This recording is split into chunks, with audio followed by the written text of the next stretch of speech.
Welcome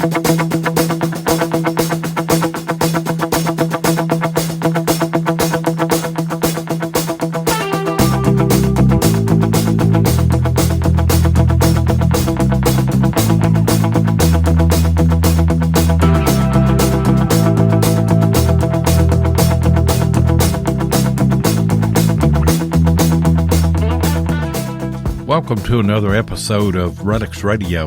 This is a family-friendly show, so the entire family can join us as we talk metal detecting, relic, and treasure hunting. You can also call in to the show at 270-495-0315 or join in the chat and post any comments or questions you might have. Relics Radio is also now syndicated on goodtalkradio.com and has a show each Sunday afternoon at 2 p.m. Arizona time. You're listening to Relics Radio of Southern Kentucky and Middle Tennessee.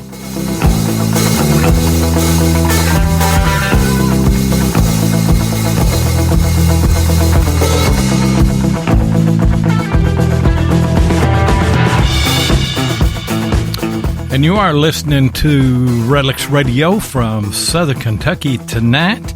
I am your host, Diggin' with Seven, and I will be by myself tonight. Tennessee Jeff is down in Central Florida, down at Orlando at the Central Florida Metal Detecting Club and the 7th Annual Central Florida Sunshine Silver and Relic Hunt, which will go on this Saturday. And obviously that's where Mark Hoover is. They're all gearing up for that event.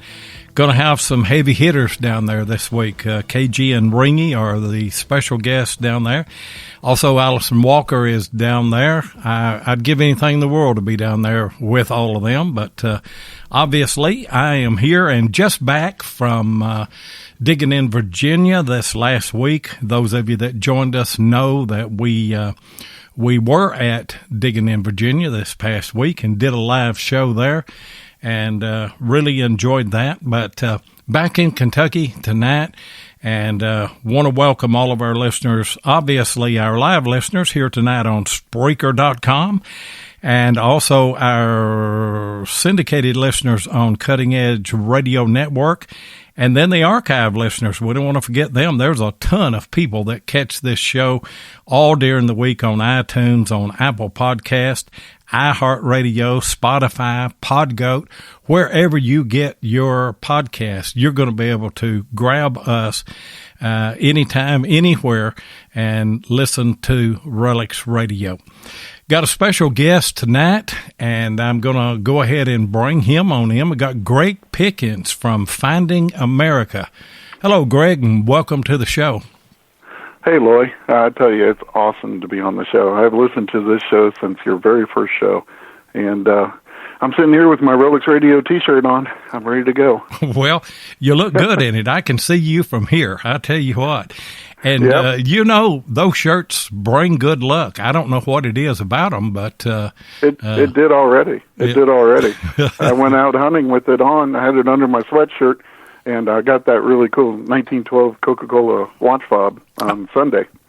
I saw that you posted on the channel there, and it's got that. Tell me if I'm right or not. Got that black enamel on it, doesn't it? Yeah, it did. And amazingly, it's like all there. And I was just shocked when I flipped it over and I started to wipe it, and it's actually in better shape than some of the non-dug examples I could find on the internet. Yeah. You know, not everybody is as old as I am. I remember wearing a watch fob. You had those old Levi's. And I'm going to tell you the truth, guys. Whenever I was a young man in middle school, high school, you could go to the local department store. You could buy you a pair of Levi's for $5.95. They always had that watch pocket on the right side. You remember those. And yep. You put your pocket watch in there, and a lot of people don't know what a watch fob was. You That's had right. just a little short belt that went from the loop on your watch to the watch fob, and it just kind of hung out there, you know, and it kind of defined who you were, you know, what kind of watch fob that you had. I used to wear Caterpillar because I drove a dozer for a while, and you know you'd wear whatever I guess that you could find or that you could get. But they were very popular, weren't they? Oh yeah, Yeah, a lot of people. You're right. A lot of people don't know what they were, how they were used, and basically, if you wanted to check the time on your pocket watch, you grab that watch fob and just pulled it and pulled the leather strap, and the pocket watch came out of the pocket. So, yeah, I love finding watch fobs because they just have awesome advertising. But I'd never found a Coca-Cola one until this weekend. So, I'm real thankful for your T-shirt. Well, wear it proudly. I tell you, wear it proudly. We wore that stuff down at Virginia, and also Tim Henderson and Ron Reed. They gave us a Dig Dogs hoodie. I came home with two of them. Some way, both of them got in my bag. Jeff called me or sent me a text. He was looking for his, but I found his, and so we've got that. But got to meet and be with a lot of great people there, and I know that that's going to be the case at the Sunshine Silver and Relic Hunt this Saturday. They're going to get to meet a lot of people, and that's the beauty of this hobby, isn't it? The people that you meet and come in contact with. Absolutely. You know, I watched your last video, and I was thinking to myself, you know, the money that you pay to go into that event, that's worth. Just everyone you meet at that event is worth the money. I was thinking the fines are just a bonus. I mean, you got to hang out with Kurt and the Hoover Boys and Matt Howe. You know, just great people in the YouTube community and metal detecting community. So. Yeah.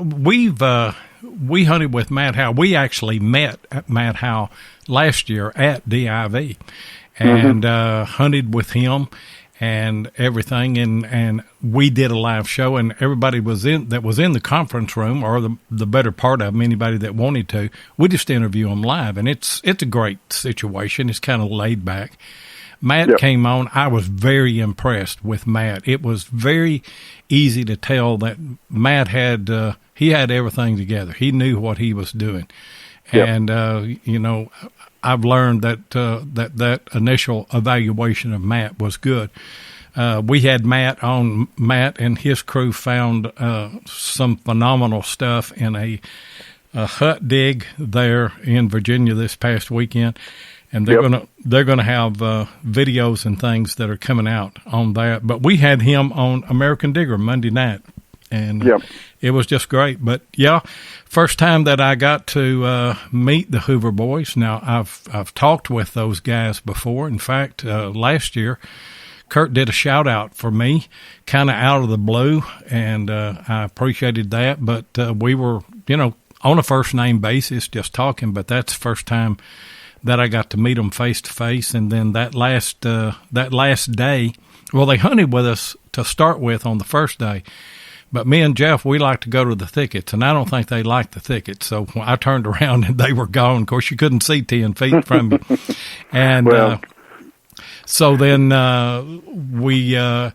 they came that last day, and I was in a field, and they were actually looking for me or Matt one, and he said, somebody told me you found 50-something bullet chesty, and I said, yeah, and he said, this is our last day, and we don't have any footage. He said, would you mind telling me where that's at? I said, I'll do better than that.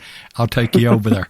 And so we hooked up with Matt. I hollered at him, and I said, we're going back over to that field where I found the bullets. And so, you know, got to film a little bit there and hang out with those guys. And, you know, just everybody. Jim Benito, Dump Site Digger. I've talked to him for 3 or 4 years probably, but we've never met. Got to meet him. Denny Morrison. Never met Denny Morrison, but got to meet him, and then got to hook up again with Bill Hayes and just everybody, you know. But you're right. The fines are a bonus. It's the people that you get to meet. I was fussing at Denny and Bill Hayes for not bringing Bill Marsh with them. And Denny said, we drove right by his house, you know. So, well, hopefully I'll get to hunt with you one day. Yeah. Look forward. And you don't live that far away, do you? No, I'm in the Smoky Mountains on the East Tennessee and North Carolina border. Okay. How far are you from, say, Gatlinburg, over in that area there? Oh, I can be there in about 20, 25 minutes. Oh, man. Well, I tell you what, me and my wife, we break away every now and then and go over there. I tell you what I'm going to do. I'm going to give you a heads up about a week in advance. You give me a good date, and I'm coming over there, and because you're right in the heart of Civil War country, ain't you? Yep. Yeah, we have some good spots, and so yeah, that'd be great. I mean, just go out there and dig some holes together. Yeah, yeah. You know, talking about that, Greg, how did you get started in this hobby? What brought you into metal detecting? Well, it goes all the way back to 1979. I've been hunting for 40 years now.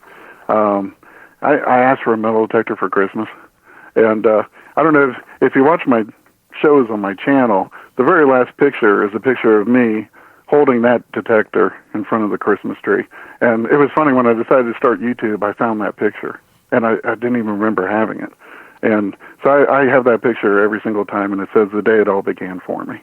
And so I got that machine. I used it a little bit, and then I got the machine the second time we were living in Germany. I was pretty young. It was about 6th or 7th grade.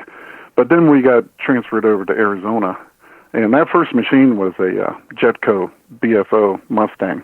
that thing went as deep as the core was wide, or thick, I should say. But but I'll tell you what, I found so much stuff with that. Of course, those were days when things were everywhere. You put a coil down, pretty much.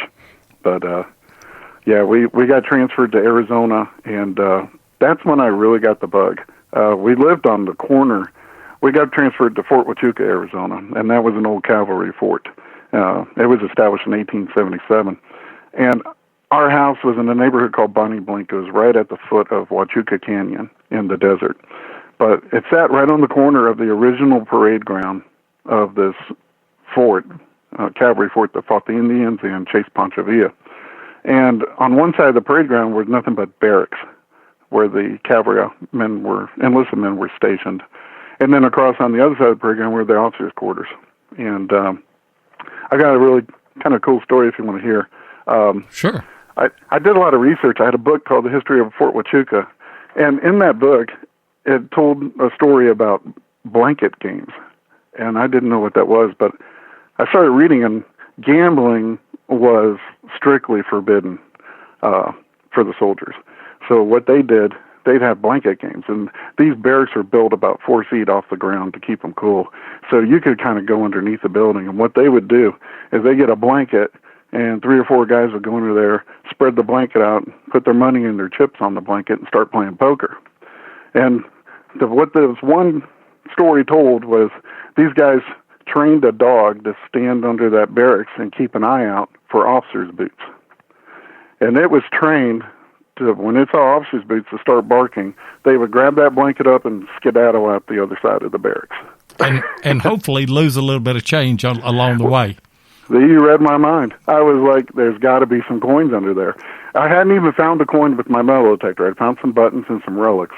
So I went under there and I started hunting, and about 15 minutes in, I got a nice signal, but of course on a BFO, every signal sounds nice. So, and I dug down a few inches, and I had a coin in my hand, and it was the very first coin I ever had, and it was a 1912D Liberty Head V nickel, and it was beautiful. And I didn't even know what it was. I thought maybe it was a foreign coin until I saw it said United States of America, and I had just turned 12 years old, so I was just so happy with that.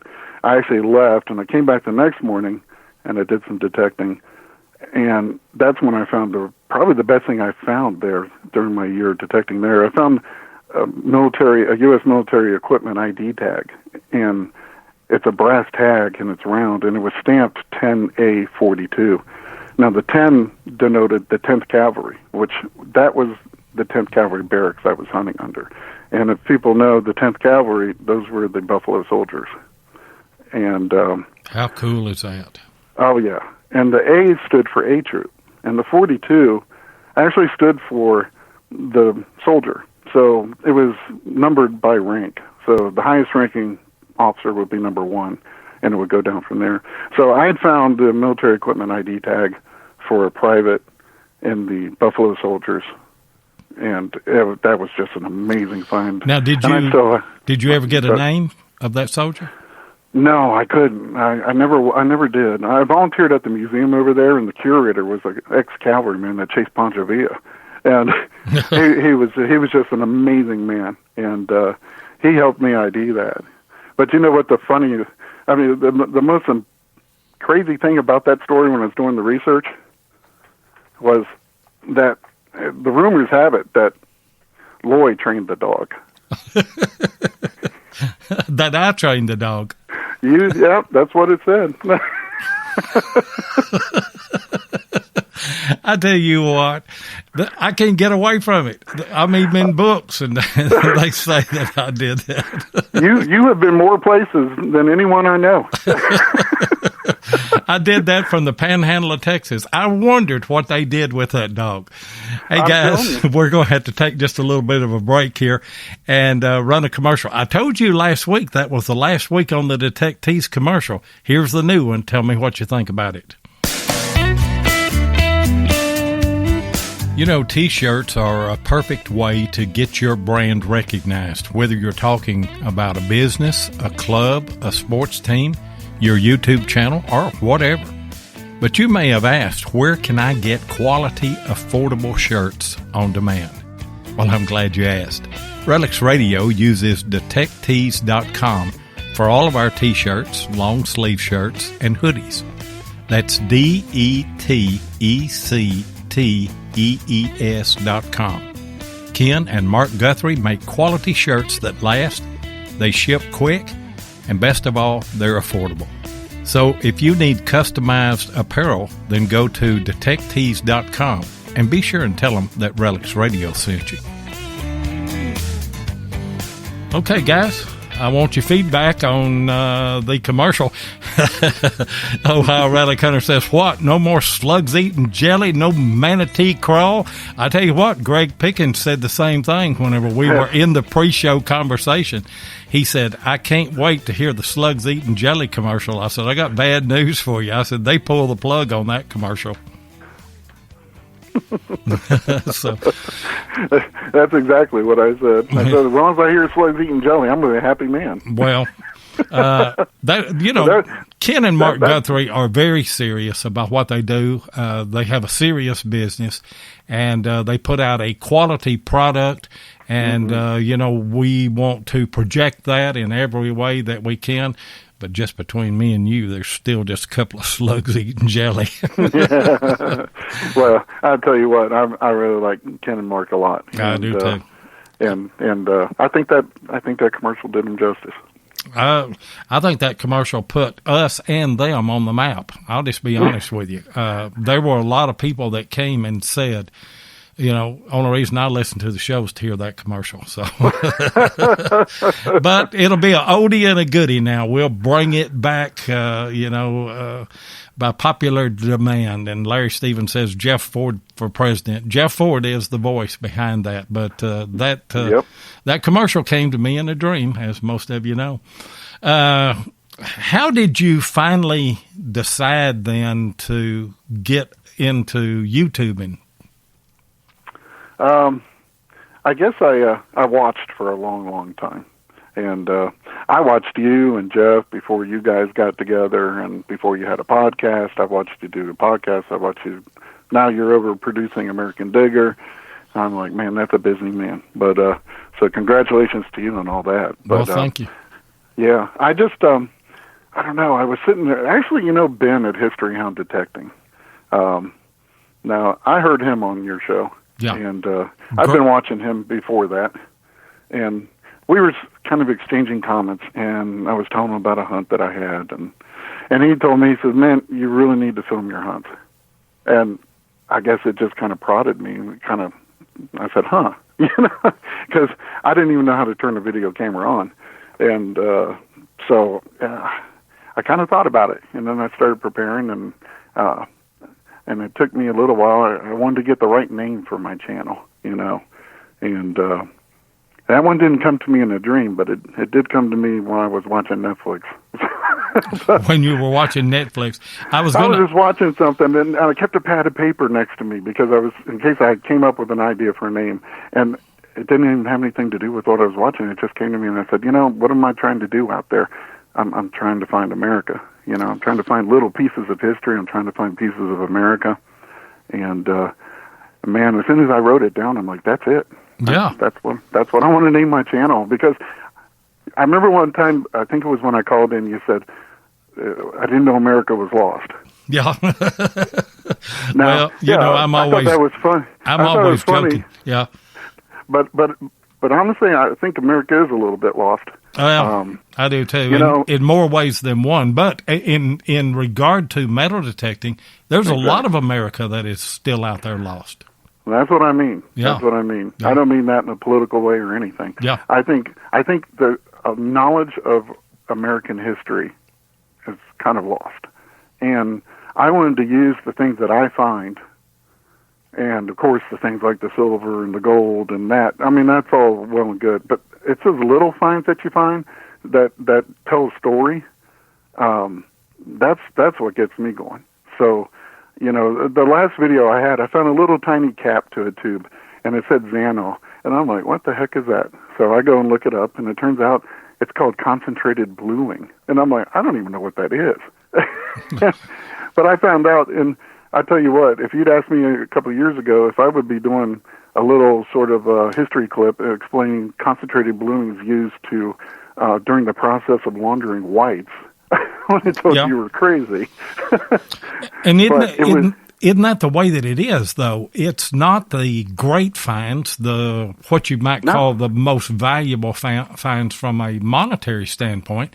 It's those little bitty finds that you don't know what they are. You're interested in finding out. You do your research, and then all of a sudden it's kind of like a eureka moment. You know, that's what that is. That's what that was used for. Exactly, and that's what the hobby is really about. This, you know, everyone, you know, it's cool. You know, you got to find your silver coins. I love doing that. But man, when I find something that sparks my interest and I get to go do research on it, and then I get to share it with everyone, and everyone is just amazed at the story. This little, I mean, it's just a little find a lot of people might put in their trash pouch. But I try to find those hidden stories, and I know you do. And you do a really great job. And that last history clip you did on boots, I love that one. Well, thank you. Thank you so much. Yeah. You know, I kind of accidentally fell into that. And by the way, if you haven't seen that, that's on my DIV video. It's a short video. I didn't know if I was even going to do any video or anything from DIV. And that last day, I got some pretty good footage, I thought. And, you know, it was interactive and everything. And so I thought, you know, it's worth a video to do that. And then I had this history clip that I had already done as a standalone just to go in Adventures in History. I put one of those out every Friday in Adventures in History. Yep. And if you watch that video and saw that history clip, you know that the Battle of Gettysburg, the Confederate officer said they stumbled into that battle because they went into Gettysburg looking for shoes. And but you know, I stumbled into the history clip concept myself. And I tell you how I did it. I found a little charm piece out of France, and I found it on an old house site that went back to the 1850s. And didn't know what it was, didn't know what the age of it was. As it turns out, it was early 1900s, probably a World War I or World War II soldier brought it home. But I did research on it, and I finally found out that it was a charm, like they had the Eiffel Tower, and they had different landmarks over there, you know, that they would put on this bracelet. And this was one charm off of that. Well, whenever I put it on, I got some pretty good feedback from it. And then I had a piece of an oil lamp that I'd never heard of, and I did a little clip on it. I got more good feedback, and it finally dawned on me, people like to find the history behind something, even and especially the finds that are not great, you know. Right. Yeah. No, I think that's one of the things I try to do with my channel is I want people to take something from my video. And and enjoy themselves, be entertained, but also learn something, because I'm learning right along with them. Right. And I say something at the end of my videos now, and it really kind of sums up what the whole channel is really about. You know, finds are amazing. You know, some finds are really great, but what I always say at the end of it is, history makes a find a treasure. That's true. And I really believe that, and that's kind of what I wanted to do with my channel. And I also wanted to make my channel appeal to people that weren't like hardcore detectors. I wanted to appeal to the hardcore detectors, like people that are probably listening now, and you and me. But I know there's people that don't know what an IHP is. I know there's people that don't know the terminology. And that's a whole market out there of people. I've got quite a few that they've never even thought about watching a metal detecting channel, but they love the history and they love the stories that the finds make. And the other thing, too, is not only did they see the find come out of the ground, but they get to see the find after it's been restored. And then they get to see the find in a picture in use. So, you know, I've shown pictures of Victorian women wearing that buckle that I just found. Yeah. And it brings history to life, and that's what I want people to, that's what I really want to spark in people, a real interest in our country's history, and just appreciate all the hard work and sacrifice that people before us, you know, made to give them the country that they have now.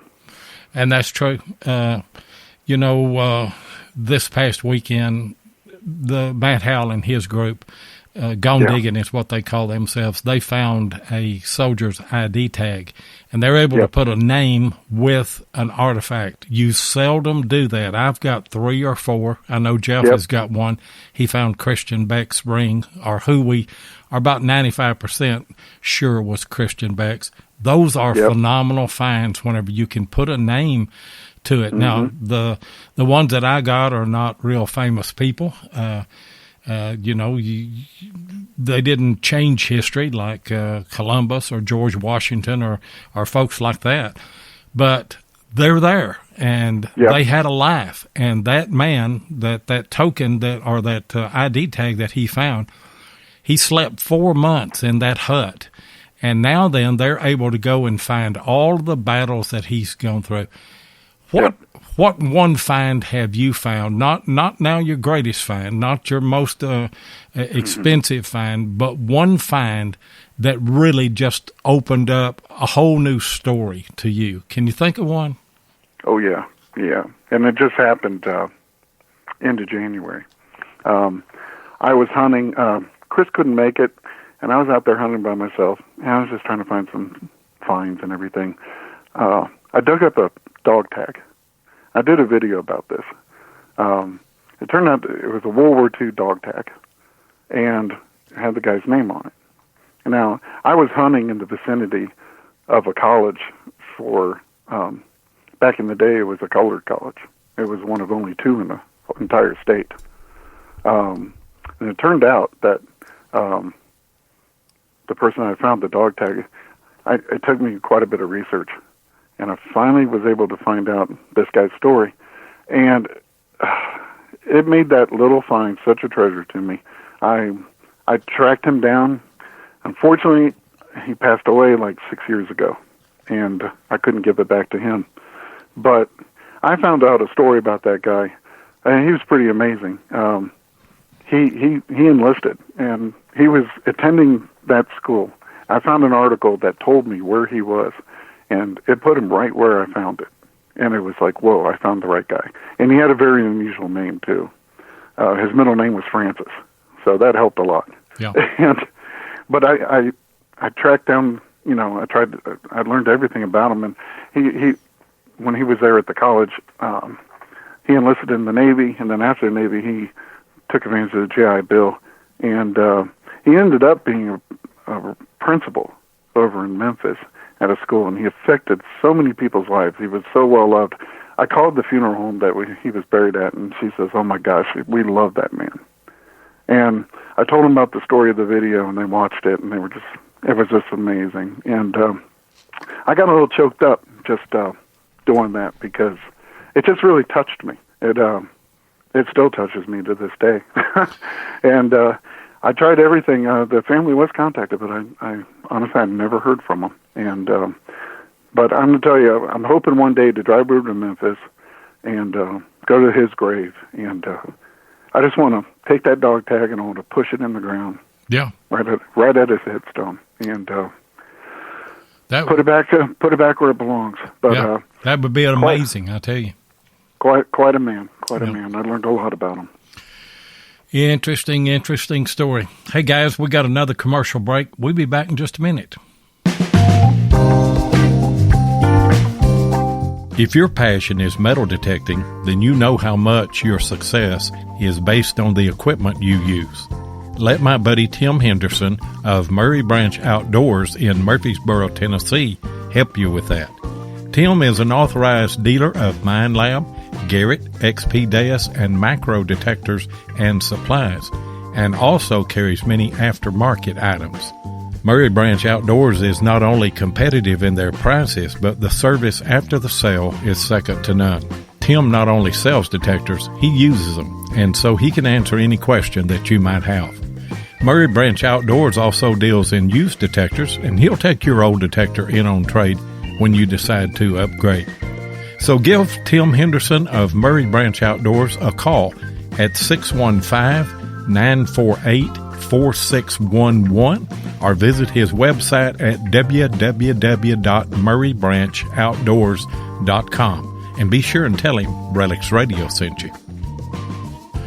And I tell you what, I witnessed something this last weekend with Tim Henderson. There was a guy there at the hunt that wanted an Equinox, and he negotiated with Tim to buy that Equinox.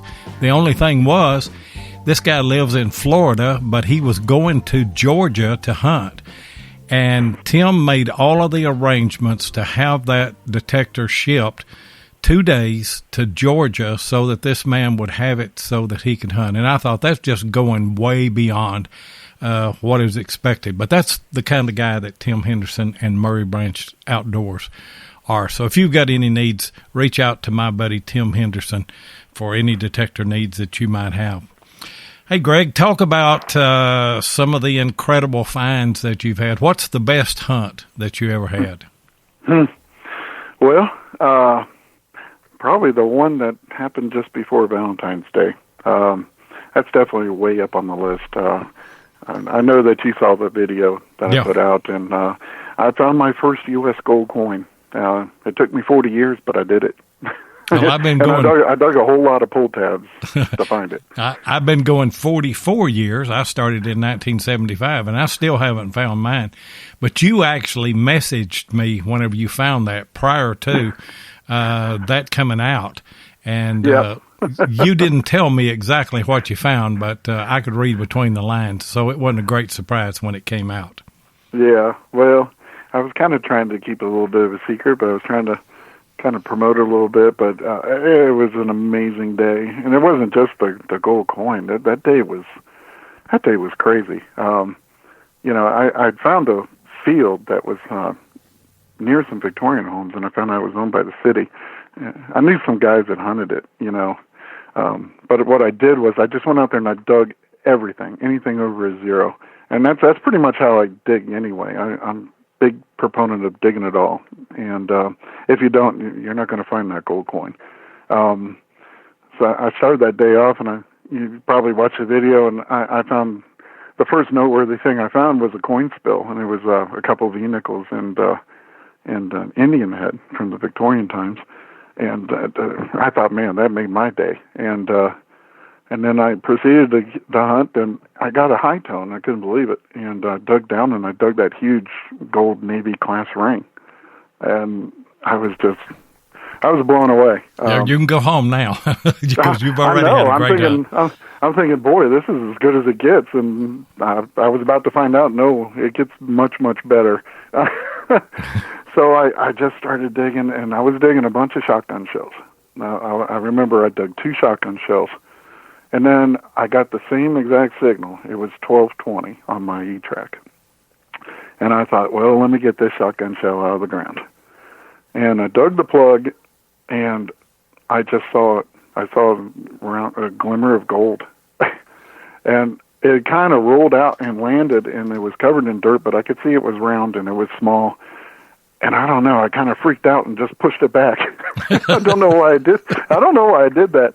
But I said, let me get my camera, because I think I just did what I think I just did. So, I know. I think I just did what I think I just did. Now, that's a classic line right there. Well, you can quote me on that one. Okay. Whenever I find mine, that's what I'm going to say. I think I did what I think I just did. So I am starting to feel, you saw that video, and I know I was kind of whimpering like a scared schoolgirl there for a little bit, but I was, no offense to schoolgirls, but I just got the camera, and I just said, guys, I think I know what this is, but I just want to share this with you guys so much. I'm going to film it, and I'm not going to edit anything.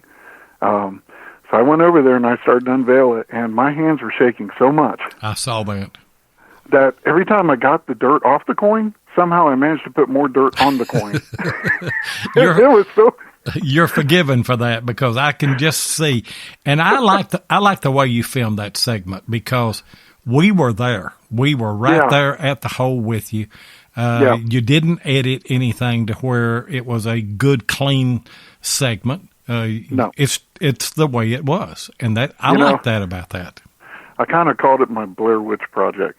It just kind of looked like the film, and it was unedited, it was raw. And when I got home and I saw the footage, I was like, "That's awesome," So I said, "I'm not going to touch it much." But as I got that thing unveiled, and I just couldn't believe it. And to be a $2.50 gold piece, that was exactly what I would want to find, because it's such an unusual denomination. Yeah. But then I stuck my pinpointer back in the hole and it went off. Uh-oh. And I'm like, could it be?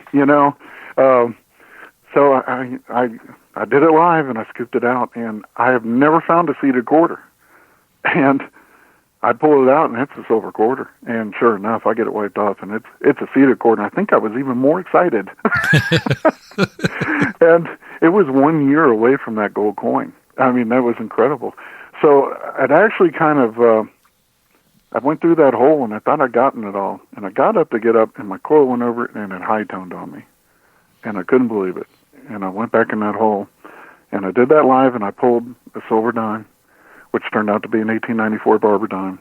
And then I pulled out an Indian, which turned out to be 1899. And all I could think was, man, I'm going to party like it's 1899, because this is the most amazing coin spill I've ever had in my life. Well, there was one other one that was pretty darn good, but that one was my best U.S. coin spill. And probably your best hunt of your life right there. It's right up there. Yeah. There's one other hunt that's right up there with it. So... And here's a thought for beginners. You can be out hunting and not have a spectacular day, have a terrible day. I mean, you're just doing nothing. And then all of a sudden, one signal can change a whole day. It can change your whole hunt. In fact, it can change your life. I remember what Matt Howe said, and Tennessee Jeff put it in here a while ago. What am I going to do with the rest of my life? Now he's got a lot of ribbon over that, because he's got a newborn daughter now, and that's what he's going to do with the rest of his life. But it just takes one signal, doesn't it, Greg? It sure does. I'll tell you one thing. What I did with the rest of my life after that is I went detecting. I just love detecting. But you were talking about, you have some terrible hunts and that one signal. When I was in Germany, I hunted 6 years in Germany. After Arizona, I moved over to Germany, and I was pretty depressed about it, because I was enjoying digging cowboy relics, but I didn't really think there was much to find in Germany. I was 12 years old. I didn't know. But I had one hunt. Now, this hunt took place a few years later than that when I was in Germany. I went really deep into the forest, about 5 miles, and I used to look for the oak trees in the middle of the pines, because people would congregate there. I spent all day. I got skunked. I never had a day where I got skunked in Europe, ever. I was the only one metal detecting in Germany at the time, and I never ran across anyone. But I saw an oak tree. I jumped on my bike. I said, I'm going home. This is crazy.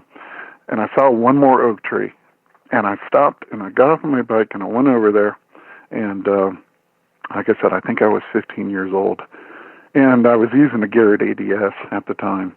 And I went over to that oak tree, and I got a signal, and I dug a Nazi coin. I thought, well, I'm not skunked anymore. And then I got another signal, and I dug down, and sitting in that hole was a gold coin. Now, what kind of gold coin is it? Now, I pulled it out. It turned out to be an 1875 Belgian 20 franc gold coin. And it was like it was lost yesterday. It was beautiful condition. And I remember, now we didn't have pinpointers back then. So we took our coil and we ran it over the coil again. We picked up a handful of dirt and just ran it over the coil. That's the way you did it. Yeah, that's right. Well, my detector went off again. And I thought, my gosh. And I dug down, and I mean, sure enough, I got another gold coin. And this time, it was an 1878, same coin. And I'm shaking, because I was just shaking. And I checked that hole again, and I got another signal.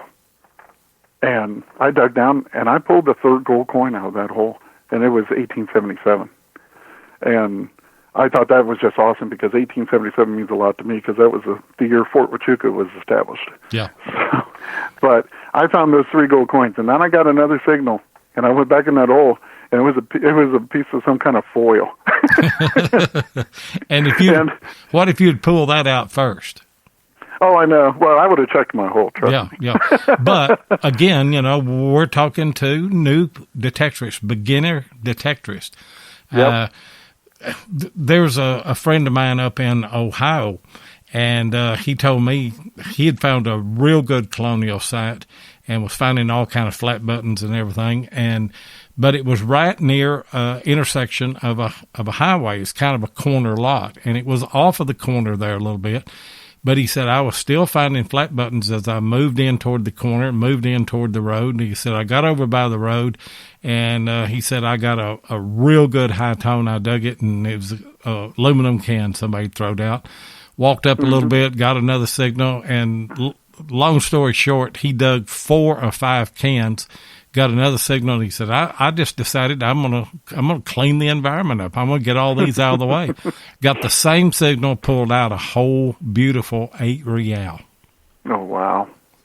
Yeah. So there's something to digging it all, getting it all out of the way. That's what my channel's all about.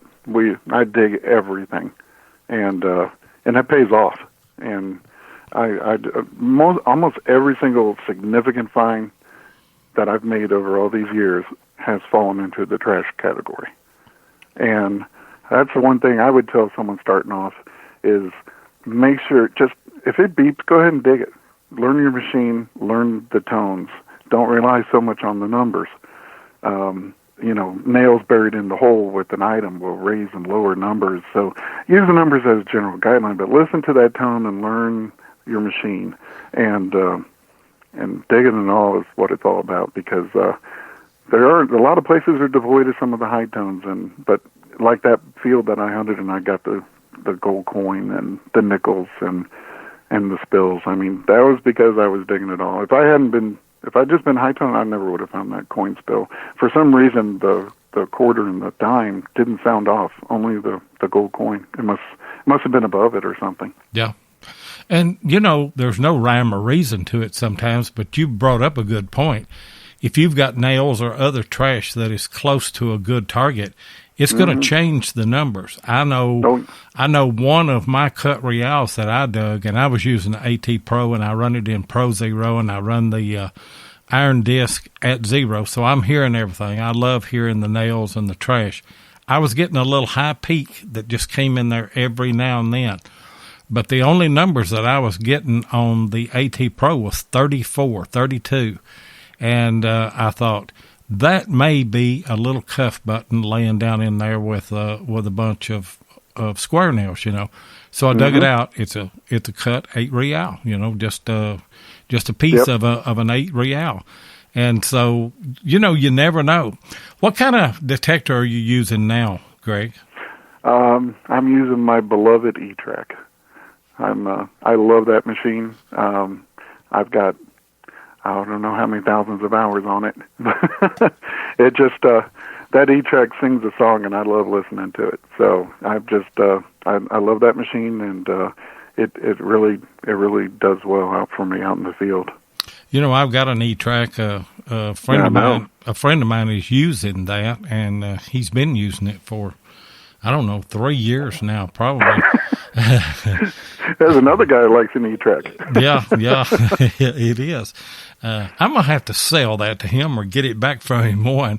But I remember whenever I first bought that machine, I had my AT. I bought an AT Pro when they first came out. And, it's a great machine. Yeah. And then I got that E-Track, and I used it for about 10 minutes, and it was so confusing. I put it in the car and then got my AT Pro. Next day, I done the same thing. Done that about 3 days in a row. And I thought, if I'm going to learn this E-Track, I'm going to leave this AT Pro at home. And I learned it, but then I graduated on up to a CTX. But I want to talk to you about that right after the break here, and we'll be right back.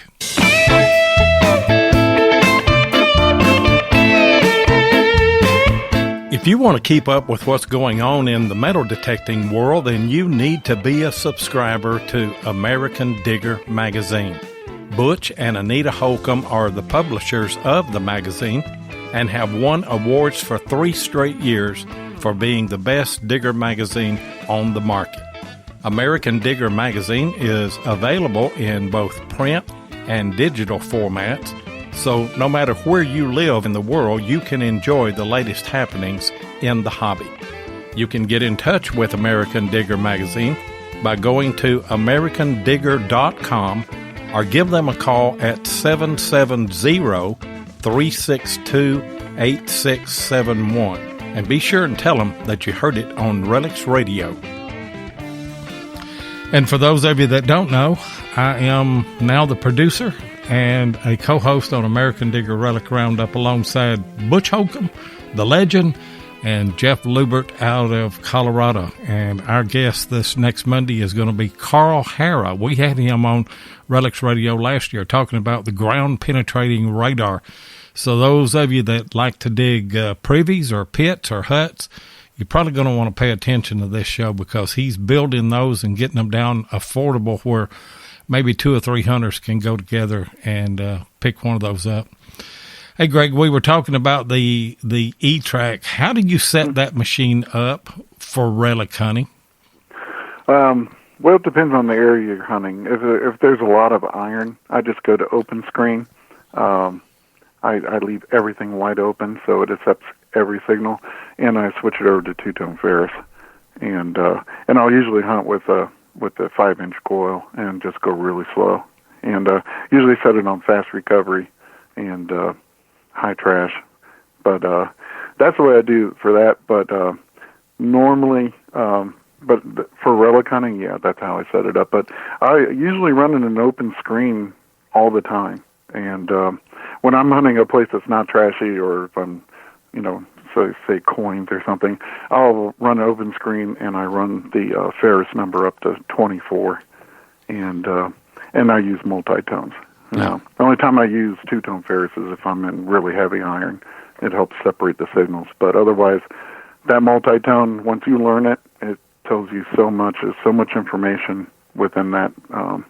It's well worth putting the hours in to learn how to use that. And if you're targeting one kind of target with an E-Track or with a CTX, and probably with an Equinox on the 50 tones, if say you're hunting for flat buttons on colonial sites, most of those flat buttons have a specific tone. You will learn that tone whenever you dig 4 or 5 of them. And if you're going through a bed of nails and you may just hear a peep, but you'll recognize that tone. I can't tell you how many flat buttons that I've dug doing that with either the E-Track or the CTX. And, it is an amazing machine. It's a good machine to door knock and hunt yards, to discriminate between coins, silver coins, nickels and things, and a lot of the trash that you find in the yards, isn't it? Yeah, but I'll tell you one thing. Don't sell that machine short on relic hunting, because you can watch some of my videos, and that machine will hang. I'm not saying it's as good as, an Equinox, obviously, with the faster processor, or an XP Deus, but that E-Track will perform well. I've hunted in Civil War. I mean, my videos show what that thing can do, and it's you can work the iron with it. You just have to go really slow, and but I go slow anyway. I don't care how fast your processor is. If you're whipping that coil back and forth, you're missing targets, and so I really swing slow, and you'd be amazed how many more signals come out of the ground that you miss if you're just going a regular speed. So I kind of concentrate and go slow over an area. Yeah, and we've been doing this most of our life, I guess. Two-thirds of our life anyway. We got to remind ourselves, you got to slow down. I've hunted the last 2 days on a site that I've hunted quite a bit, and my last 2 days have really been phenomenal on this site. And what I did was I went in there and just raked a bunch of leaves out of the way on a spot that had produced before. Of course, I took my GPX, and I was reminded of this again at DIV because that farm has been hunted so much. Slowing down, really going slow. Of course, you have to do that with a GPX. Mm-hmm. And I slowed down, and I couldn't believe some of the finds that I found, out of the ground by doing that. Well, and I think you bring something else up, too. When you're looking at a site that's been hunted, you really got to start thinking out of the box. Some of these places are hunted really hard, and you got to think, well, where did some other guy not want to hunt? And exactly. I had a video called "You Found What Where," and it's a park, but everyone walked right. It was near the parking lot, and 10 feet from the parking lot, we were going to head into the woods. And I told Chris, "Hey, let's check up right here, right next to the parking lot." And we found a colonial site in a public park. And we started digging flat buttons, and I'm like, "You're kidding me!" And then I dug an eagle eye button from Civil War. Right. But there were these pine trees, super thick, and I crawled in there, and you can see it on the video. People were looking at me like I was nuts. I had my legs hanging out, and I'm under this pine tree, and I'm digging. But I found that skull and crossbones fraternity pen from 1870s by going under there. It was the first signal I got, and but that's the kind of thing you have to do. You got to look for places and hunt around the edges. For some reason, guys don't want to hunt around edges, or they'll just pass it up. And also, when you're in a park or something, and the real nice grassy areas, people tend to congregate there and hunt. But the places that are just bare dirt, for some reason, the guys don't like, they won't go over there. So I always go to those bare dirt parts, and a lot of times people avoid hunting those. And you're exactly right. I mean, when you've got a place that's been hunted, all of the real good, easy signals, they're all gone. Somebody's already found all those. You've got to think out of the box. You've got to do something somebody else didn't do. In my case, I moved an old dead cedar tree, and I found a couple of bullets under it, Yeah, now, it was probably 20 minutes of work. Was it worth it for the 2 bullets? It was to me, to get those 2. But at the start of 2018, I did the same thing, moved a cedar tree. I found a large scent, only my 3rd in my life finding, and so it was well worth moving it for that, because... Oh, yeah. And just, I know Ralph McGee, a friend of Matt Howe with Gone Digging, part of that crew. He took the GPX and was up on the Wisconsin hill, the Wisconsin camp there on the Brandy Rock farm. And I've heard of that. I heard it needs an escalator. I heard Redneck Bob say that. It's uphill both ways. Now, I mean, I'm not exaggerating. We used to say that we walked to school 2 miles in the snow and it's uphill both ways. Of course, that's an exaggeration.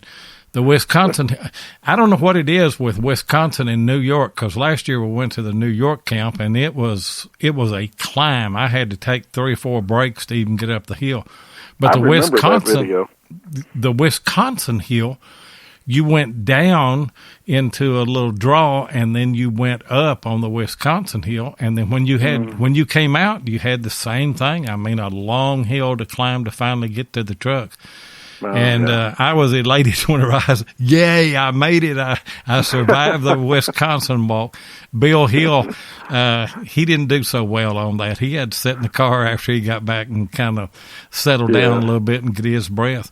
But anyway, Ralph McGee got right up next to a woven wire fence and just worked with a small coil really slow in a place that there were probably 15 or 20 hunters in that field. He found 6 eagle buttons right along that fence. I tell you what, you are so right. And that's another thing I would tell someone new to the hobby: invest in a small coil. I've gone to hunted out sites, Civil War sites. Chris and I were at one. We found a couple bullets with our 11-inch coils, and I said, you know what? Even though there's not a lot of iron here, I'm just going to try it with my small coil. And I pulled 4 bullets right away. You know, it's just being able to get close to roots and closer to trees and closer to chain link fences. And by the end of that day, though, we'd pulled out like 28 bullets. And it was because, you know, we had a small coil and we could work in between things that the bigger coils couldn't get in. So I'm with you on that. I'm a big fan of the small coil. Yeah. Hey, I want to get to talking about, and we kind of bypassed it, really. We had some segments kind of lined up and wanting to talk about the different places that you hunted and everything. But let me do this first. We're past our syndication point, and somebody asked, what does that mean? Well, we can only have like 52 minutes in syndication, but we're past that point now, and we've got 4414 is our caller. Who we got? This is Chris. Hey, Chris, what's going on? Hey, buddy. Really? What is this, on a time delay? Well, I just wanted to call in and, go ahead. No, go ahead, Chris. I was just going to call in and say congratulations on making it on the show there, Greg. Oh, thank you, man. That's I've always wanted to talk to Loy. Yeah, I know. Well, Chris is now, is Chris a buddy of yours? Well, this is the guy that he's my hunting partner. Oh, he's on the videos with me, and I couldn't ask for a better hunting partner. I met him a couple of years ago, and he's hardcore metal detector, just like I am. We can bore ourselves to tears talking about metal detecting. A lot of truth to that. So you could tell. We had some good finds together, and yeah. I don't know. I think not just the YouTube, but Greg makes me a better hunter, so it works out pretty well. Now, are you guys competitive when you're in the field? Friendly competition, I guess. Not really. I don't think so. Well, I might get a little envious. It all works out in the end, though. 1 week he'll find something, next week I will. So that's right. Just have fun doing it. Yeah. And that is true. I mean, you can hunt together with a partner, and one day it's just your day. I mean, you know, you just can't do any wrong. The next time that you go out, it's your partner's day, you know. And on those kind of situations, Jeff said it right one time. We were hitting the Rockwall field, and he'd wore me out on the hunt before. And, I mean, I was just finding everything. And I found a cut real, and Jeff said, I'm just going to film. And, you know, that's kind of what you have to do sometimes. You just have to kind of sit back and say, it's their day. I've had a couple days. Get to that point. I've had a couple days where I just on the video I said, "Hey, I am just here to film Chris today." So yeah, you can have your day. Every dog has his day, but yeah, I tell you what though, if you don't have a hunting partner, I mean, you know, once you find someone that you can trust, and it makes metal detecting a whole lot more fun. There's just, I remember, you know, when I found that gold coin spill in that video last month, my first thought was, man, I wish Chris was here to see this, you know, because he couldn't make it that day, you know, he had to work, and that was my first thought, and you know, I just kept thinking, man, I wish Chris could see this thing in the dirt, but luckily I had it on film, and everyone got to see it on the dirt. And I'm sorry, but I'm kind of here by myself, and I'm watching everything. But we've got Rick Ward on from Southwest Georgia. What's going on, Rick? Hey, man. Everything's going good. Just wanted to say congratulations to old Greg there, making it big time. Well, I always tell everyone I'll know I made it when I'm on Relics Radio. Well, I was a little worried, Greg. I was going to call in, and then I wasn't going to call in, but then your check showed up. Oh, and good. Yeah, but you haven't cashed it yet. No, man. I just I've been listening, and like I said, man, the stories that you've got are just awesome. I really, the days that you and I get together and chit chat, man, they're just awesome, because it just, listening to those stories just gets me all hyped up. So, but anyway, I really appreciate that. Well, that's no problem. You guys have a great evening, and Bo got tied up in Atlanta. He'll be down here sometime tomorrow. So. Oh, really? Oh, that's good. Yeah, he would have jumped on and give you a shout out, but he's he's up doing whatever Bo does. So. Well, for those people, yeah, Rick's got Aqua Trigger coming to visit him. So. Tell everybody. I'm not telling everyone, just you two. Yeah. just the tens of thousands of listeners that listen to Relics Radio. That's all. Don't worry about it, Greg. Yeah. Well, it's fine. I mean, heck, I live out in the woods. Nobody knows where I'm at. But that's right. No, it'll be fun. Bo and I both use Garrett stuff, and I see him out at the SHOT Show in Las Vegas every year. I'm sponsored by another company, not having anything to do with metal detecting, just in the outdoor industry. So, anyways, this year he's like, "Hey, man, I want to come hunt with you." And so, lo and behold, he's on his way. So he's going to stop at Andersonville and take some video, and then I'm going to put him through the South Georgia paces. There you go, man. Sounds like a lot of fun. Well, it will be, Seven. I tell you, you need to come down and hunt with me. Greg and I were talking about that today. I'm not scared of anybody. I'll take anybody hunting once. I'll give you one opportunity. not to do you wrong, but that's what this hobby's about, is the camaraderie, having fun. It's not about the monetary value. I mean, everybody has their own thing about hunting. Everybody does it for their own reason, but I want to tell the story. I want to find out who owned that, and there's layers of history there that that you just have to dig through, and each one of them tell a story. So, well, that's why we have so much fun talking on the phone there. Yeah, it is. I tell you what I'm going to do. I'm probably going to take you up on that. I may head down there, and me and Rick and Greg all get together, and Chris too. Have a foursome there. Oh, we would love to. We would love to. We got plenty of places to go. Okay. Yeah. So, swinging and talking tall tales. Yeah. I can do both of those. You better bring a guitar with you, too. I've got a sneaky suspicion you got to be able to play something more than a tune or two. But well, you sure don't want to hear me sing. Well, I guarantee you, man, that's one of the neat things about what we do is when guys get together and we build a fire in the afternoons and sit around and talk about the events of the day and play a little guitar and, just live it up, man. Enjoy life and make memories. So that's it. That's right, buddy. That's it.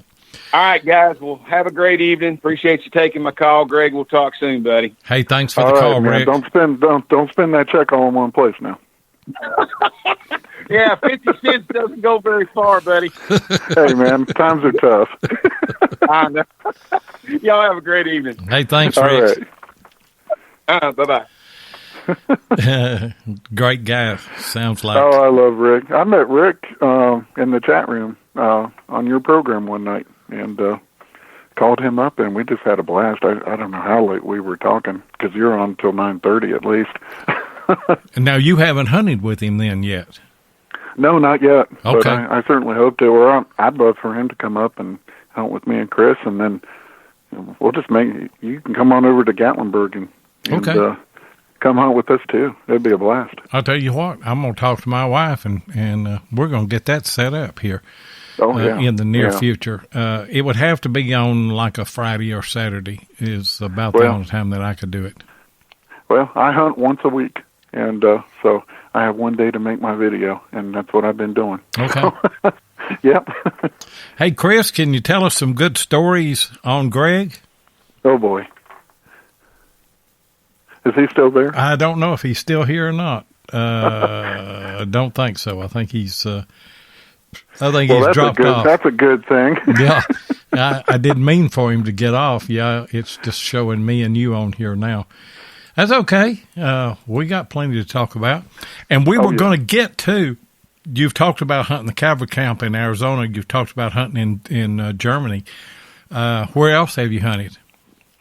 Well, I hunted in Germany for 6 years, and then I came back, and before I went to college, I stopped in Marietta, Ohio. That's my hometown, and I got to stay there for a month.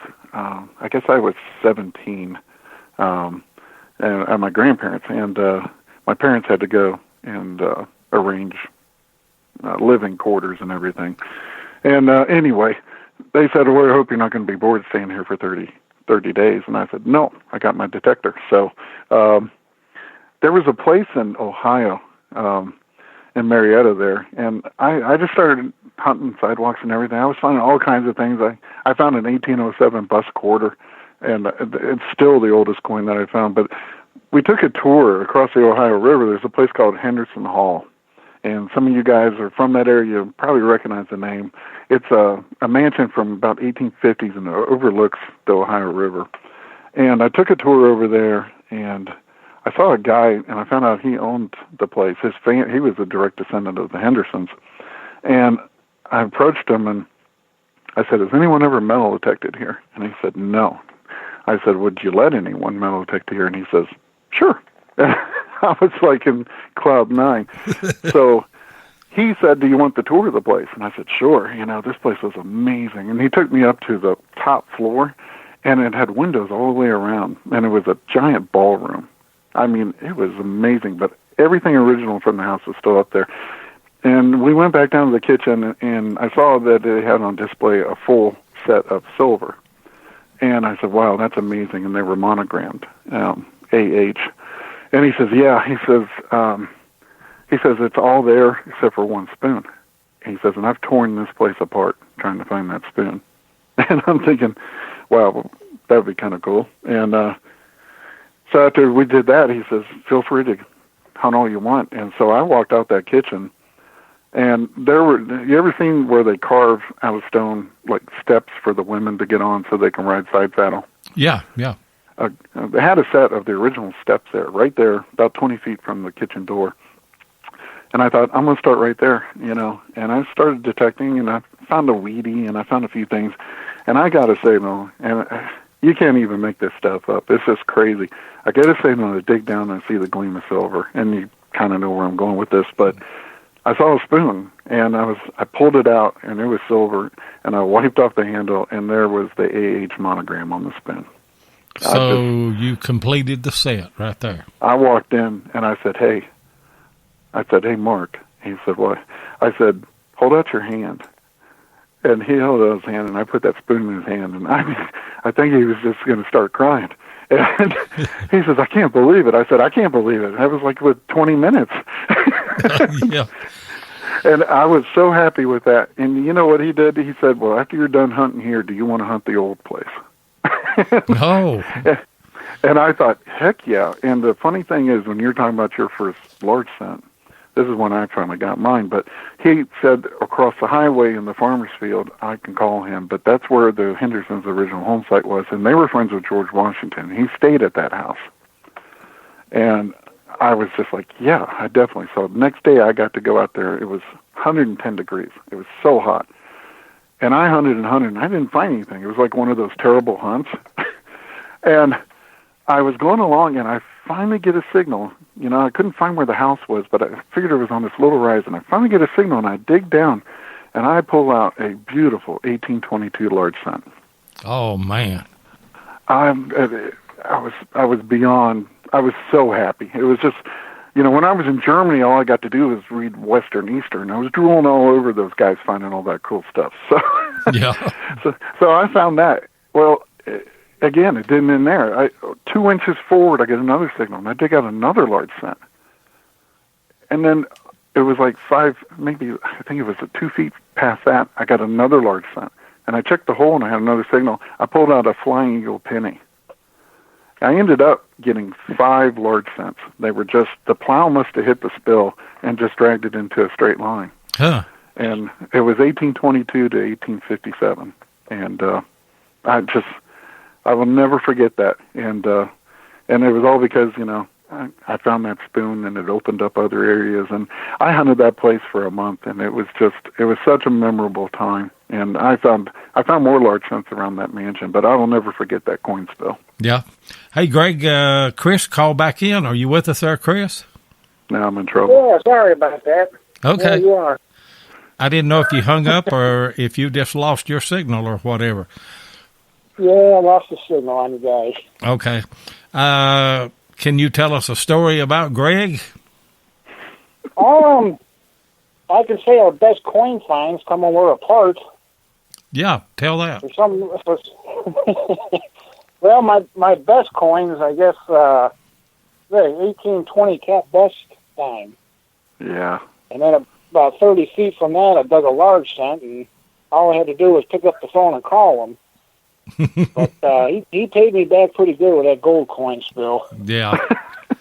Well, you know what the funny thing is, that site we were at, we kind of stumbled on it, and it turned out to be a colonial site, right next to a busy road. And remember, Chris, my first target, I got a flat button. We were so excited. And my second signal was a nickel signal. Turned out to be a counterfeit, 1828, I believe, bust dime.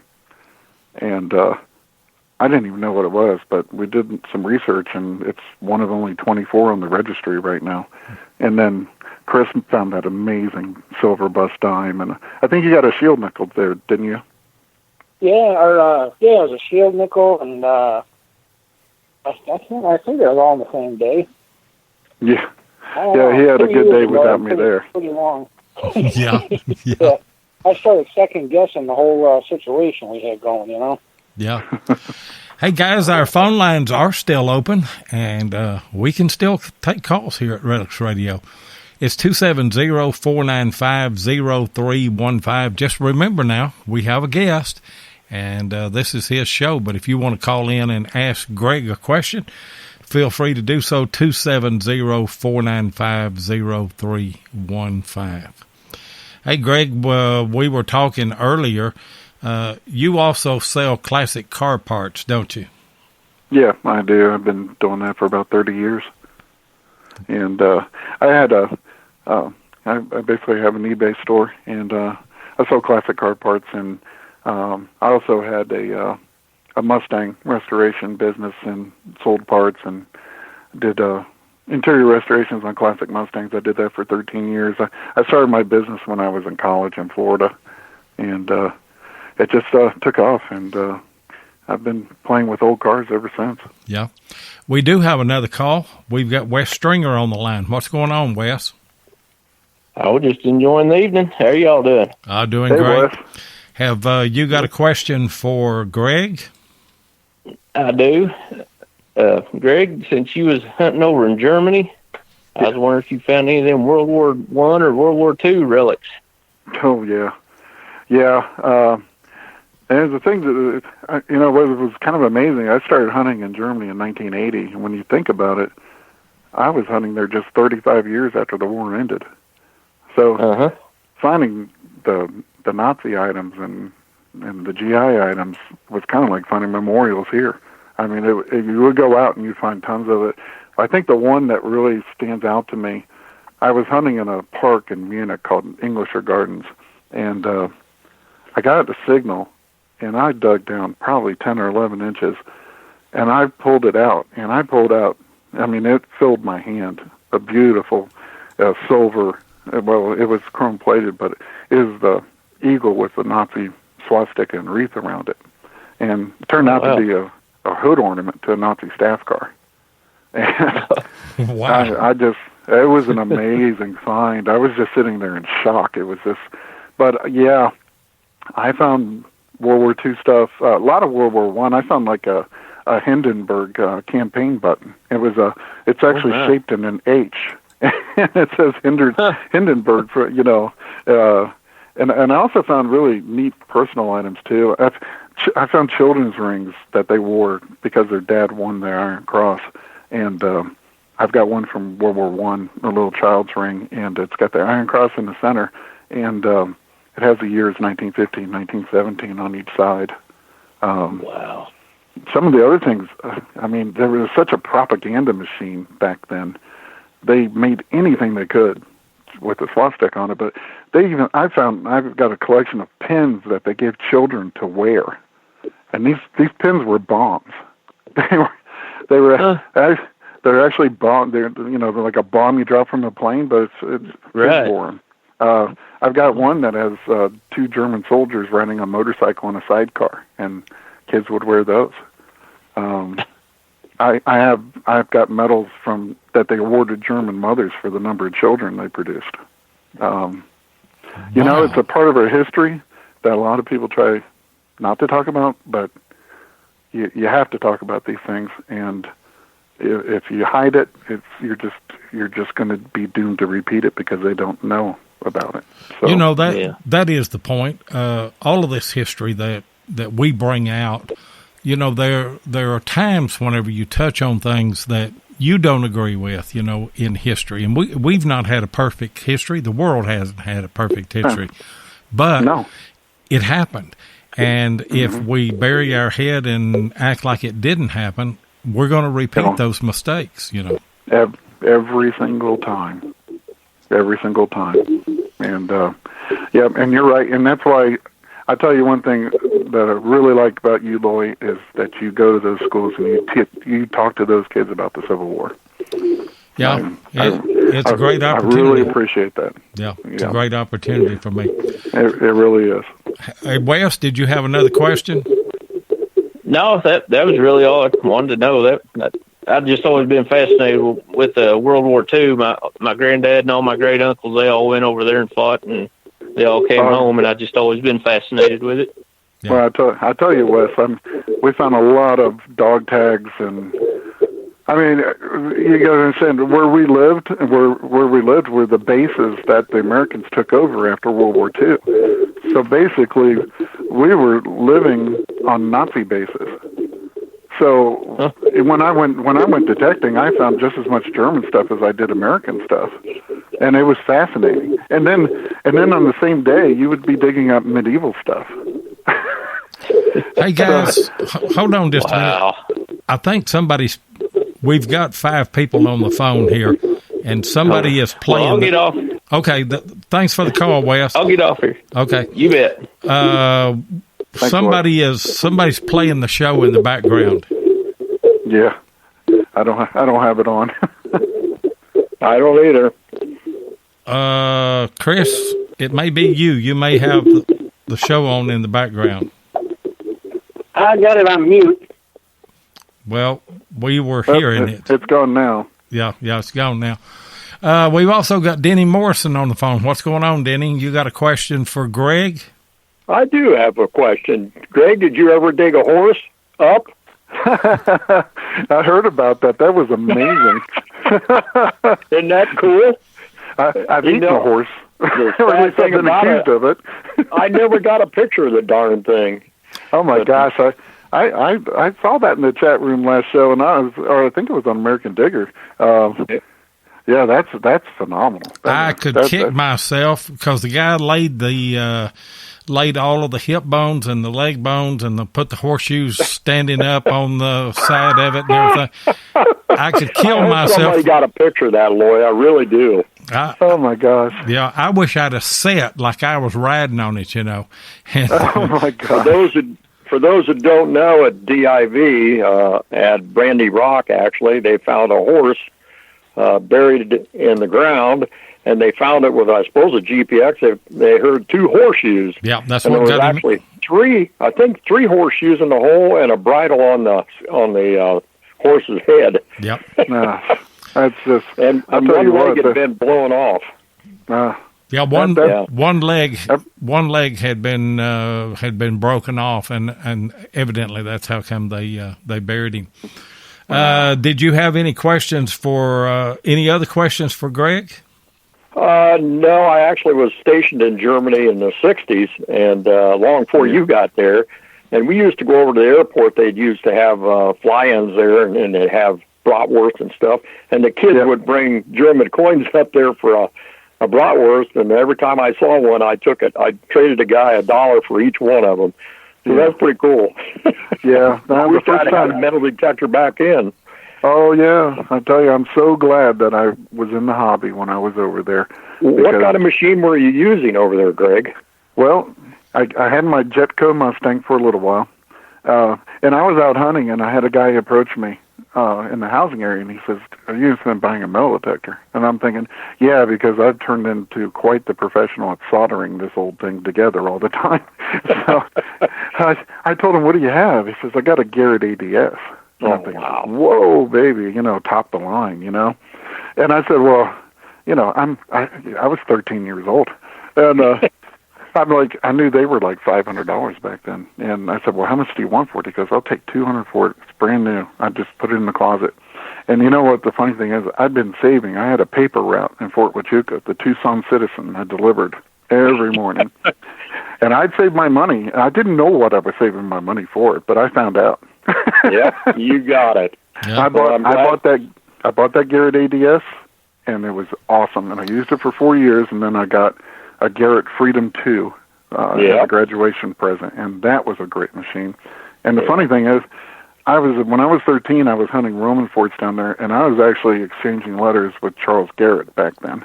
Wow. And it was, that man was just awesome. I really, he was just so great.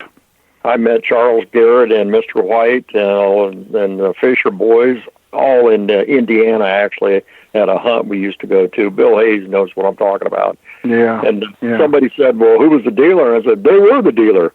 I know. Sure. those days were different. People don't realize, but I'll tell you what, I think he was just shocked that there was a 13-year-old guy with this top-of-line machine hunting over in Europe trying to find Roman artifacts. Thanks very much, Greg. You got a great guest on tonight, Loy, and thank you very much. It was good hunting with you up in Virginia. I wished I'd have got to dig a little more with you. I did end up with 63 bullets, so it was a good day. Job. Good job. I hope I get to meet you someday, Ringfinder. Well, me too. I'd like to talk about Germany more. Yeah. Where are you from, Greg? Well, I'm sorry? Where are you from? Marietta, Ohio originally, but I was a military brat. So okay, well, I've actually dug in an old campsite in Marietta, north of Marietta, on an old back road. I'll be darned. That's a great area to metal detect. Great place to dig.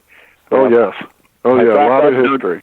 I've dug down to college a couple times when they were tearing out buildings. We used to camp down there on the river all the time. Oh really? Yeah. Wow, that's awesome. Great talking to you, Greg. Thank you, Lloyd, for the time. Okay. Thanks a lot, Denny. Good to be with you this weekend.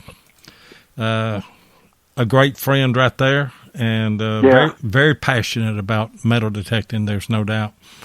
Yeah. Hey, before we get out of here tonight, what's your vision for Finding America, your YouTube channel? What do you want to accomplish this year? Well, I'm getting close to hitting 1,000 subs. Obviously that's involved, but I'm telling you, I'm just so blown away by the people that have subscribed to my channel. They're so passionate about the channel, and they really. It makes me feel so good that they're enjoying the videos so much, because I didn't even know how to put a video together, 7 months ago, and I studied and I watched videos and I learned how to do everything. I just want to put out a video that appeals to hardcore metal detectors and people that aren't even into metal detecting at the same time. And I really want people to be exposed to more of the great history of this country. I'm really passionate about that. And I also want to help people that are starting out in the hobby and give them metal detecting tips and And I'm just looking, once I hit that 1,000 subscribers, I get that community channel, community tab on there, and I'm going to be doing even more. So I'm just looking for more growth, and honestly, I'm going to keep doing what I've been doing, and it's really humbling when every time I put out a video and people are just consistently sending me a message saying how much they enjoy the video, and it's awesome. It is, and it's amazing that when you go to these organized hunts and you're around people that you watch and they watch you, how many people recognize you, and that you've never met. I mean, they just see you on the videos and everything. I walked into the restaurant there at Best Western, and Kurt with the Hoover Boys, he said, "Digging with 7." And I looked over to see who it was, Of course, we've talked, we've never met, but it's like you've been friends forever, Took the words right out of my mouth. Yeah, just like... And Matt Howell turned me on to the community tab thing. I had, to tell you the truth, I didn't know anything about it. And I took a picture of him with the Hoover Boys, and he said, "Text that to me. I'm going to put that on my community tab." And I said, "What are you talking about?" And he said, "On YouTube. You don't use that?" And I said, "No." So I've put things on it this week, and hopefully that will help get a little bit more exposure. And guys, listen, I've got Greg's Finding America links in the description on this video. I've got a link to his YouTube channel. I've got a link to his Facebook. I've got a link to his Twitter account. Be sure that you go to YouTube tonight before you go to bed and subscribe to him. Let's get him up to 1,000. He has a great channel. He is a great hunter. He is a great videographer. He's a great storyteller. You're going to love this channel. So do yourself a favor, and let's do Greg a favor too. Let's get him up there where he needs to be. I really appreciate those kind words. And I see that Dennis Grettencord put it in as well in the chat there. Oh, yeah. Well, Dennis, I just want to thank Dennis so much for his support of my channel, too. He's always watching and leaving really kind comments for me. I really appreciate that, Dennis.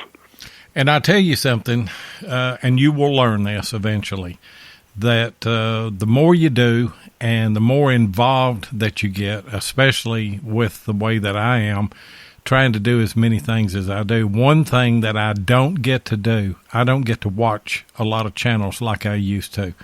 And me and Kurt were talking about that, and I said, that kind of bothers me that I don't really have time because I'm doing research, I'm trying to do promos, I'm doing the shows, and then I'm doing all the things with syndication and everything. And Kurt told me, he said, I barely have time to do what I do. I'll catch one every now and then and may not even comment on it. And I said, I know I'm the same way. But I can understand that. Just with my channel, I try to keep up with everyone, but it's tough. It is tough. There's no doubt about it. Mm-hmm. Well, I tell you what, we wish you the best, and you've been a phenomenal guest. Before you go, and I do this every now and then, and you can kind of go with it where you want to. Tell us something about Greg Pickens, or tell us something about Finding America that nobody knows. That nobody knows. That nobody knows. Well, I'll tell you something about me that some people might know, because I put out a video called The Sweetest Find around Christmas, and that's one thing that I'm very passionate about is animals.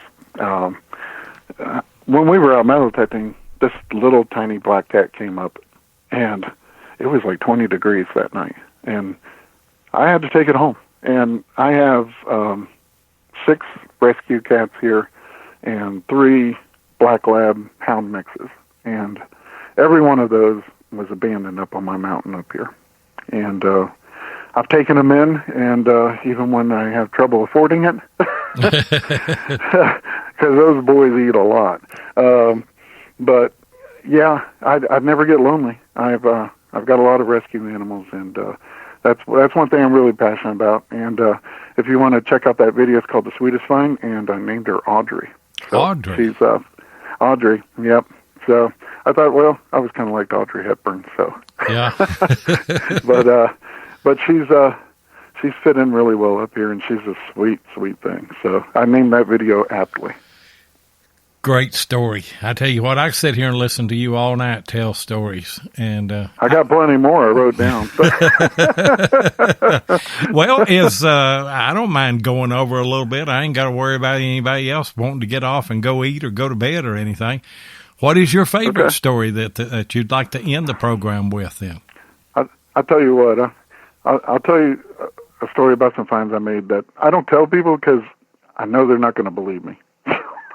It's something I've done. I don't know if I've ever seen it. I didn't even know what to call it. You know, people call it a trifecta, you know, or quadfecta. But I found a royal flush when I was in Germany, and the housing area. Now, the housing area was built just after the Second World War. The coins didn't come until about the 50s, early 60s. So they used tokens, but I don't know what it was, but GIs like to drop a lot of coins. And I found silver there by the bushelful. And I've been hunting, and I've been finding a bunch of silver. And I found a dime and a quarter, and I found a Walking Liberty half that day. And then I found a silver war nickel. And I thought, man, I said, I know there's absolutely no chance of me finding every denomination in silver, but I thought, wouldn't that be cool? And, you know, it's one of those things when I don't know what, you just mention it, and then I tell you about an hour later, I found a couple more silver coins, but an hour later I get a signal, and I dug down in the yard of this one apartment building where we all lived, and I kid you not, there was a Morgan silver dollar in the ground. Wow. And I will never forget that. And I honestly don't really tell a lot of people because I think they're just going to tell me I'm full of hooey. But I ended up calling it the Royal Flush. And I couldn't believe it. I was probably one of the luckiest days I've ever had detecting. And, but yeah, I found every denomination that day in silver. So that was just, that was an amazing bunch of finds that day. And you know, that's hard to do. It's hard to find, 3 different dimes in a hunt. Yeah. It's hard to find 3 different pennies or 3 different nickels.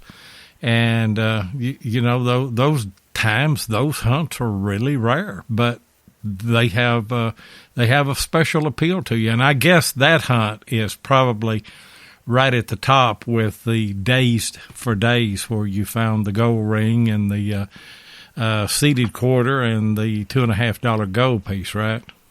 Yeah, that hunt, and then the Royal Flush, and then the 3 gold coins in the forest. Right. Yeah, I didn't even get to tell you how that one ended. You know how they say a tree fell in the forest and no one heard it? Right. Well, I was in the middle of that forest with 3 gold coins in my hand and no one to tell. And I'm thinking, this is crazy. I have no one to tell. And then all of a sudden, this old German lady started walking up the path right in the middle of the forest. I'm 5 miles into this forest. And she was just carrying a bag and walking along. And I was so excited. I came, I guess I was 16 years old or something. And I came running out of the woods, and I've got these gold coins in my hand. And by that time, I could speak German really well. And I said, look what I found. And she looked at me like I was like some sand squanch that came running out of the woods. And I think I scared her half to death. And I'm like, no. I said, look what I found. And she just looked at me and she says, oh, that's very nice. Bye-bye.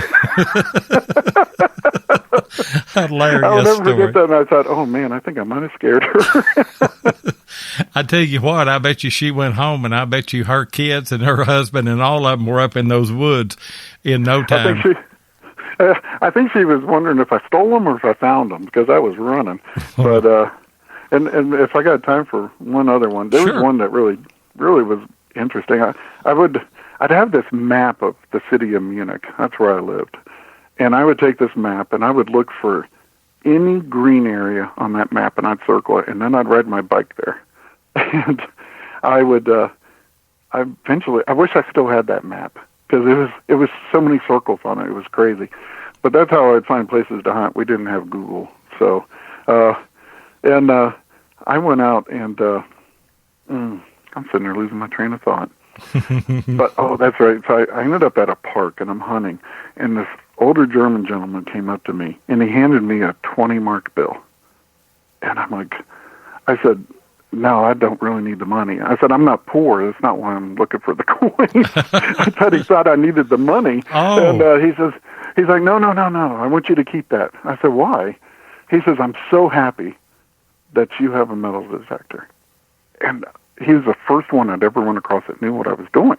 Huh. Most of them, at the time, Chernobyl had happened, and they thought I was checking for radiation. Right. Right. So, but he gave me the 20 marks, and I said, well, what do you mean? He says, you just brought a smile to my face because I operated a metal detector during the entire Second World War. And wow. I was just blown away. I said, really?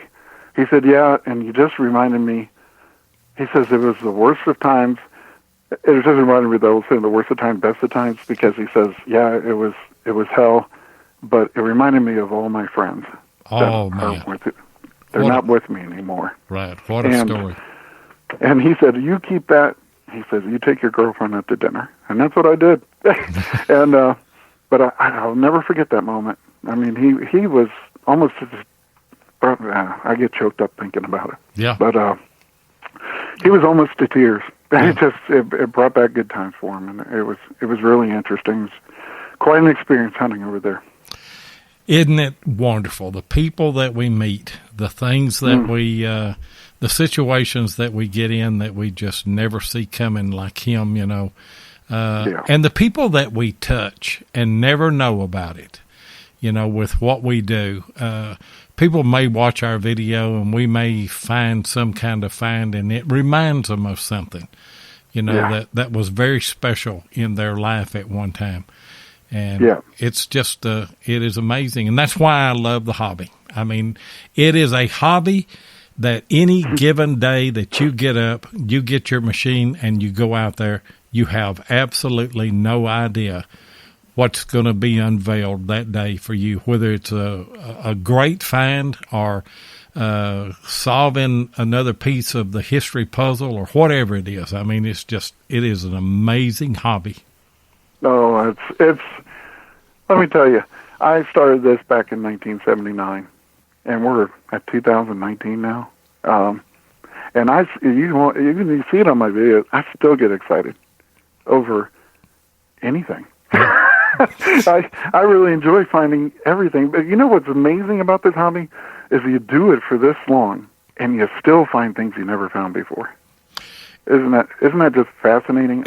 And how true that it is. I mean, there's just things that you pull out of the ground, and I'm not talking about, you know, every Cohen and things that are of great value or anything, but you pull out another piece of the history puzzle that you're able to connect in your mind, and you just broaden your horizon. That's what makes it so fascinating. Is just. You're just one signal away from something that you never dreamed of, you know. Well, you know, I didn't wake up that morning and think, you know, today I'm going to find a gold coin. You know, that's what's amazing. I just wanted to go out there and make some cool finds. Yeah. And sometimes it's just your day. And that's what's awesome about this hobby. That was your day. I tell you what. I watched that video, and I was as nervous as you were. And then whenever you went to filming, I thought, you know what?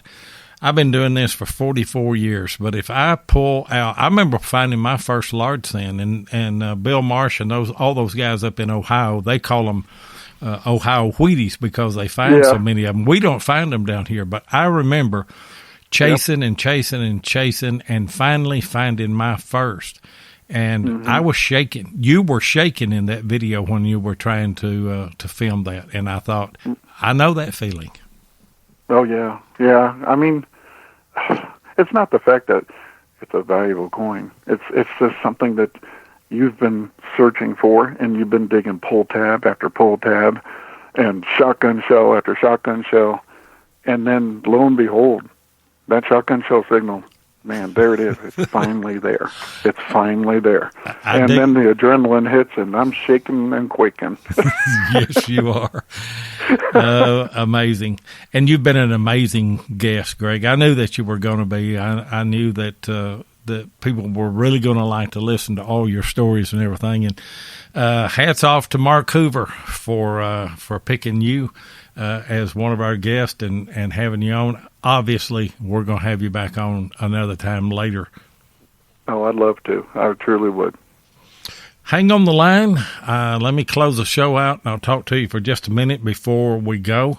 Want to remind you also, if you are in the area, the Central Florida Metal Detecting Club is putting on the 7th Annual Central Florida Sunshine Silver and Relic Hunt this Saturday, April the 6th. You're going to get to meet some great people that are there. KG and Ringy are their guests. You've seen them on the Diggers program on television.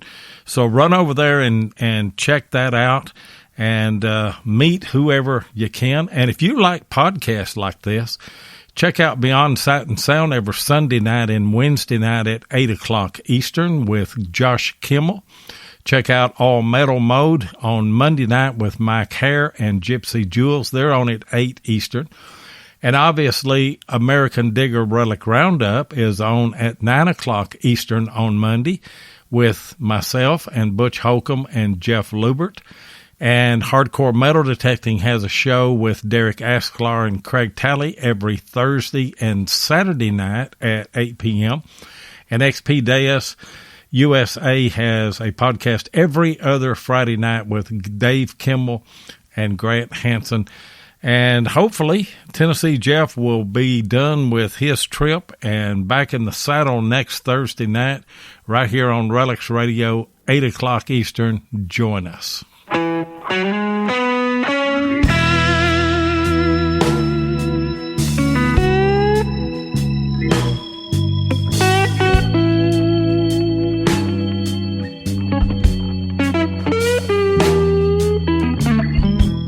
Thank you so much for joining us on Relics Radio. We really do appreciate it. Be sure and join us live each Thursday night at 7 o'clock Central Time, 8 o'clock Eastern here on Spreaker. Or you can catch the archive show at Relics Radio on Spreaker, iHeartRadio, iTunes, and many other podcast outlets. Relics Radio is also syndicated on GoodTalkRadio.com and has a show each Sunday afternoon at 2 p.m. Arizona time. Please take a minute and hit the like button and be sure and follow us so that you'll get notifications of all of our upcoming broadcasts. You can also find us on YouTube at Digging with 7 or Tennessee Jeff, or you can check us out on our Relics Radio Facebook group page or Adventures in History on Facebook. If you'd like to get in touch with us, then send an email to relicsradio@outlook.com. We'd love to hear from you. We hope you'll join us for our next episode, and until then, get out there and dig some history.